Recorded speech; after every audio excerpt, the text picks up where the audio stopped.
right, today we're going to do just a little bit of a patina demonstration. So what I've got here so far is a piece of steel, a piece of copper, and a piece of brass, the metals that I work on. And what I've done so far is I've cleaned the metal, and I've sanded it. So now what I'm going to do is start heating the metal.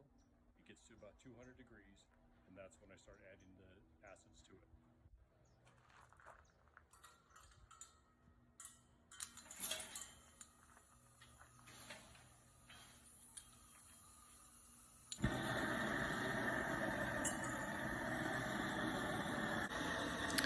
After the metal is good and hot, nice and clean and dry, that's when I start to come through and we'll pick out the different acids that will form the base layer of what we're doing. So what I'm using today are some of the real basic ones where I don't have to have a respirator. These are the ones that are pretty simple but pretty mild.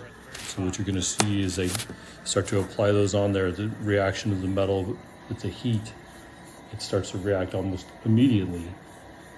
And you can see kind of what I'll do first is usually form the lighter base to where this is going to go. It starts to spread across the metal, going from there. Next, what I'll start to do is add the second layers of acids as they come together. Here I'm kind of heating the initial layer of patina that I put on here. Make sure that it's reacting the way they want it to. This is kind of a time to check the temperature and make sure it's staying warm enough, staying open to receiving the acids. Then I'll come through with my secondary colors. Again, what I'm using is the milder versions of the acids.